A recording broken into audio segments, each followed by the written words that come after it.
Premier exercice sur le théorème de Pythagore. On vous donne un triangle ABC rectangle en A.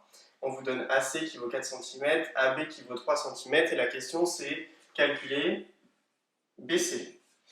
Donc, on est bien dans un triangle rectangle. J'ai 3 longueurs. J'ai 2 longueurs, il me manque la troisième. Je vais utiliser le théorème de Pythagore. Donc, qu'est-ce qu'on doit dire? Alors, qu'est-ce qu'on a ici? On regarde, mon hypoténuse c'est BC. Elle est égale à AB au carré plus AC au carré. Ici, regardons ce qu'on connaît, ce qu'on peut remplacer, ce qu'on peut calculer.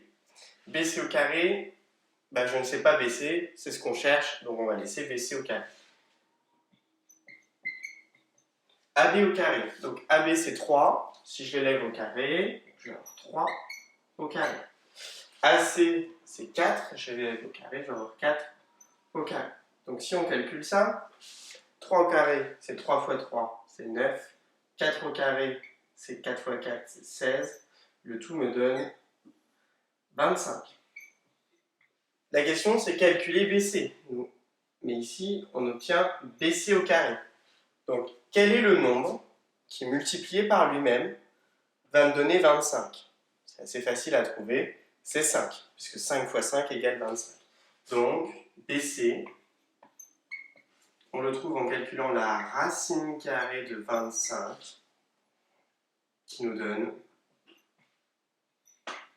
5 cm. Deuxième exemple sur le théorème de Pythagore, on va regarder cette fois-ci, donc on est toujours dans un triangle rectangle, donc dans le triangle ABC rectangle en A. On va appliquer le théorème de Pythagore parce qu'on cherche la troisième longueur d'un des côtés. On en connaît 2, donc on peut appliquer le théorème de Pythagore. Cette fois-ci, on ne nous demande plus de calculer l'hypoténuse, on nous demande de calculer un côté qui forme l'angle droit. Bon, c'est un petit peu différent, il faut faire attention.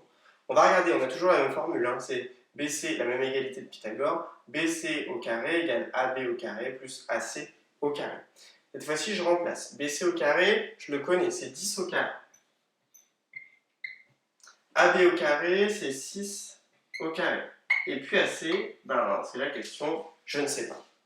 On peut calculer. 10 au carré, c'est 100. 6 au carré, c'est 36. Plus AC au carré. Alors, c'était un petit peu différent tout à l'heure. On avait directement, nous, BC au carré égale et on avait le résultat.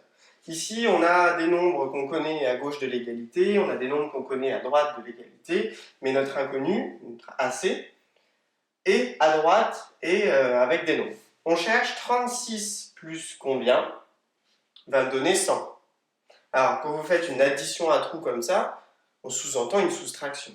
Donc, comment on calcule AC au carré? Comment on trouve ça, ici? Ce que j'aimerais bien savoir, c'est ça. Puis après, je m'arrangerai pour faire partir le carré.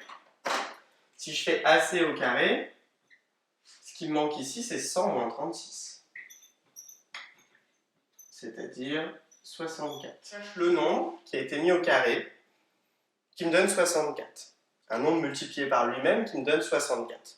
Et bien c'est 8, parce que 8 fois 8, ça fait 64. Donc AC, c'est la racine carrée de 64, c'est-à-dire 8 cm.